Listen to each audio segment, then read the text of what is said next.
Hello, I'm meteorologist Chris Lasakis for Eyes to the Sky Environmental Services. This is a slideshow presentation talking about the December 2015 northern Mississippi tornadoes, in particular the long track tornado that claimed 9 lives as it moved across northwest Mississippi. We'll take a look first off at some background information. This was the strongest December tornado in Mississippi since December 2nd, 1967, when an F4 tornado touched down in Scott County, Mississippi. The tornado was on the ground for 70 miles, reaching a maximum path width of 3/4 of a mile. As mentioned before, unfortunately 9 fatalities did occur. The storm occurred in an environment that was highly conducive for significant tornadoes, with a moderate risk for severe storms in place and a very ripe environment. Supercell thunderstorm, the particular one that produced the tornado, showed signs of deviant eastward motion while still in this non-severe stage before it became severe and had a warning issued on it. It showed eastward motion. I remember watching the storm take shape on radar, and immediately it seemed to move to the right and jump out ahead of the rest of the storms. And it did this obviously because it was moving more to the right than the rest of the cells. The storms that take on these characteristics must be watched very closely. They tend to produce more tornadoes, and the storm relative helicity that is impacting these storms is much greater because of their eastward motion. This storm caused much meteorological research into the most likely region to receive the strongest tornado activity during tornado days, and how we can improve on tornado forecasts. Violent tornado damage indicators. These are some of the ones I noticed from this particular tornado. Of course, a violent tornado is any tornado that reaches EF4 or greater intensity. There were 2 cinder block restroom facilities slabbed, including all plumbing fixtures, most of which could not be found. This was at the Holly Springs Motorsports Park near Holly Springs, Mississippi. This fact made it somewhat similar to the Smithville, Mississippi F5 that occurred back on the 27th of April 2011. Next is we had 30,000-pound motorhome thrown or rolled or slid about 100 meters. There was a 25-foot section of steel reinforced drag strip safety wall that was knocked loose and split. That's pretty amazing. I mean, this was some thick concrete, again, that was well anchored and well connected to one another. There were multiple instances of large vehicles being thrown 200 plus meters. Dr. Fujita listed large vehicles being thrown 100 meters or greater as an indicator of violent tornado activity. Ground scouring was evident, including several vehicle impact marks in the soil.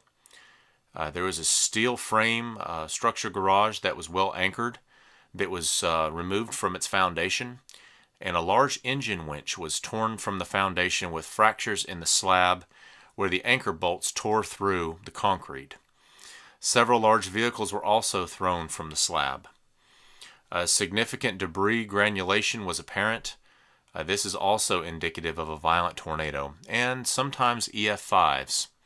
It's not necessarily a for sure indicator of an EF5, but it is interesting to notice. Also interesting to notice was the radar suggested that this tornado peaked in strength near the Motorsports Park. This would seem to confirm the area of strongest damage did indeed occur near Holly Springs and just to the northeast of there.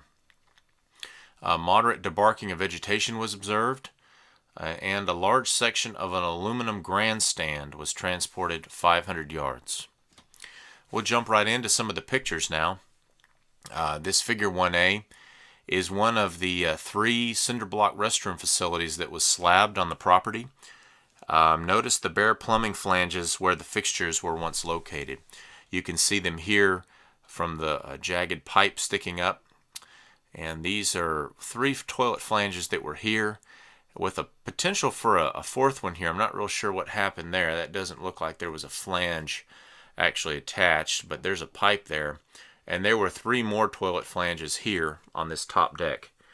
And you can see there's no sign of any of the fixtures And also you have these large pieces of wood that were well anchored into the soil to keep people from driving into the restroom facility by accident, that were bent. And this is indicative of some very high winds and a possible impact resulting from debris. Again, just another view of that same look, that same facility there. Very similar. You can see again the bare slab with the bent wooden poles there that were probably hit by something, is what I would think. This was a 30,000-pound motorhome that we discussed on our rundown just a minute ago that was thrown about 100 meters. You can see the facility that it rests on here was taken away as well. You can see part of the slab here and then again here, and here's a before view of what the facility looked like before the tornado.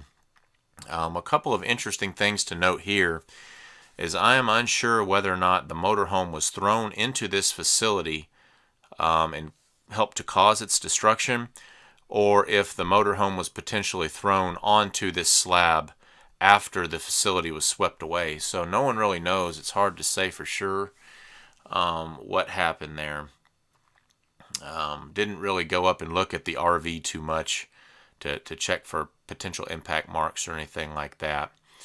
But that is an interesting degree of damage there. Is this facility, although maybe not the most well-built facility, is still large, and it was completely blown away with very little debris remaining, and even in sight, not much left. So it's a pretty powerful example of damage there. Here's the drag strip wall. You can see parts of rebar right in through here that was sheared off about every 18 inches to 2 feet. You had these rebar poles here that were anchoring the concrete slabs together. And you can look back here in the general damage scene and notice how intense it is.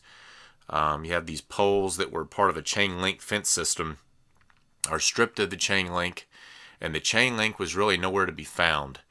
And some ground scouring is evident in places too in this scene.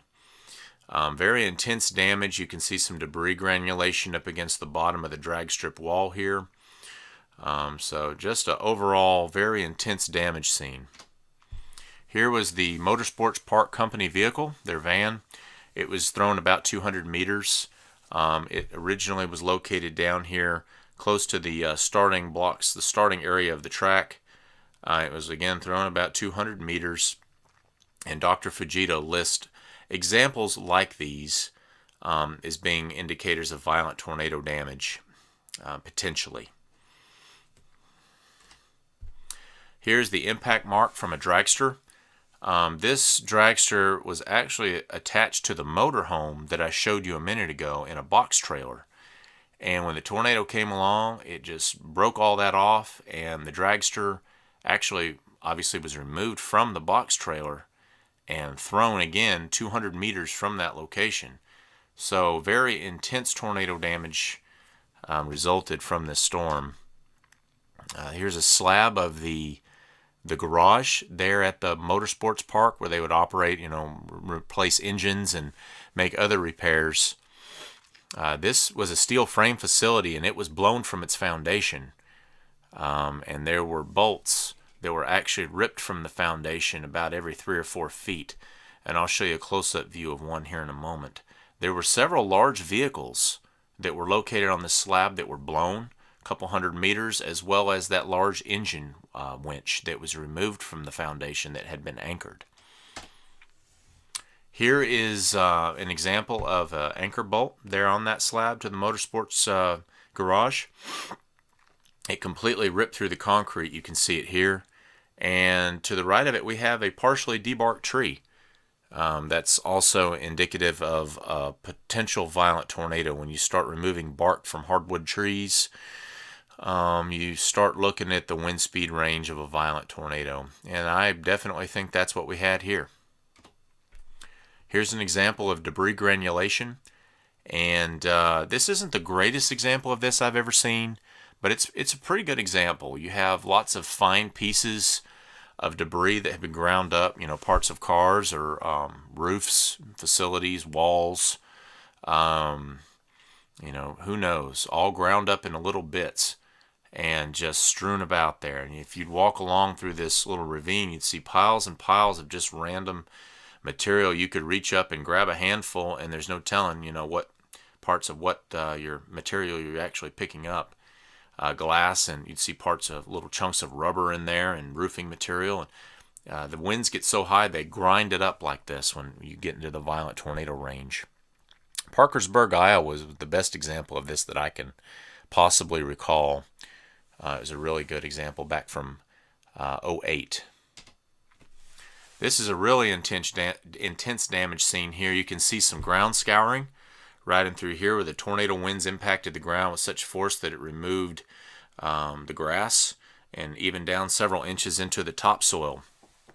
You can see lots of large debris, lots of large missiles that were generated, a water heater here, and there's another car back in this direction in the woods that had been thrown from the garage that we showed you a minute ago.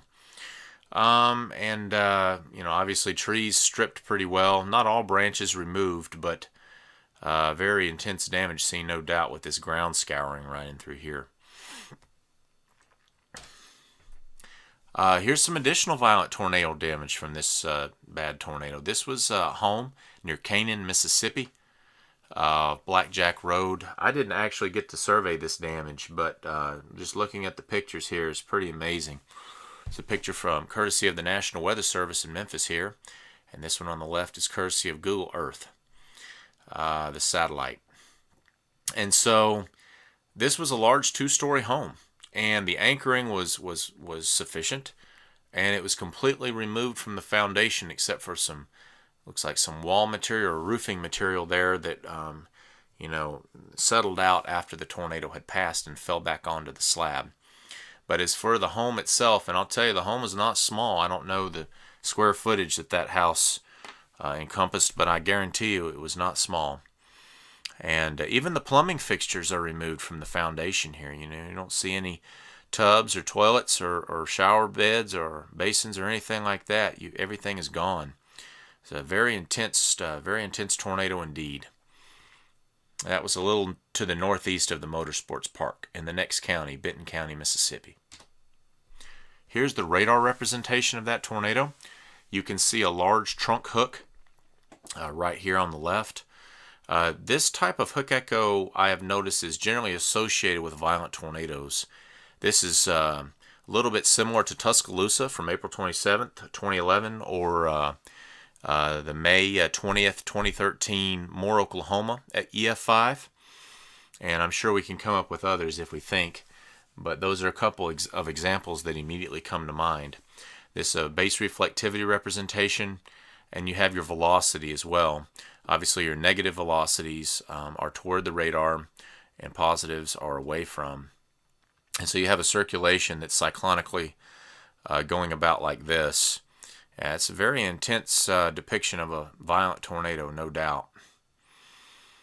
Something else to think about here is there was a paper written a couple years back from Dawson et al.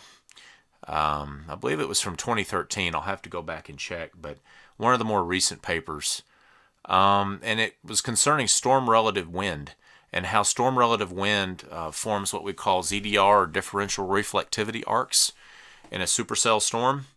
And you can really see that here. I don't have a differential reflectivity chart here or map, but you can definitely see how there would be, for those of you who are experienced in meteorology, see how there would be a ZDR arc here, and caused by intense storm relative wind, storm relative inflow blowing into the storm. And obviously that's helped to contribute to the strength of this tornado as well, as we see that long elephant trunk like hook. Those need to be closely monitored when observed on radar for possible violent tornado activity. This is a loop of the previously shown base reflectivity imagery. You can watch it move through there, and you can see where the hook really becomes the most pronounced and trunk-like is when it was in this area right in through here near Holly Springs, and again indicative of potentially the peak location of the strongest winds within this tornado's lifespan. We'll let it run one more time. So an interesting loop there.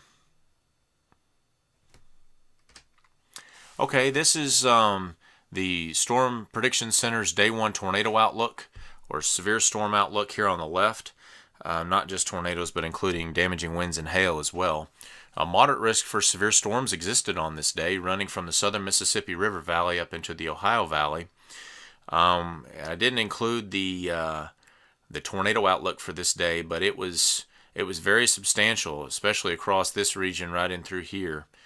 Outlooked for significant tornadoes. And here's the actual storm reports on the right. You can see the tornado reports from the tornado here that we've been discussing right in through here. And there were some other smaller tornadoes that were observed that day. But this was the greatest tornado that day. It was rated EF4. Some height discontinuities. This is something I'm looking into.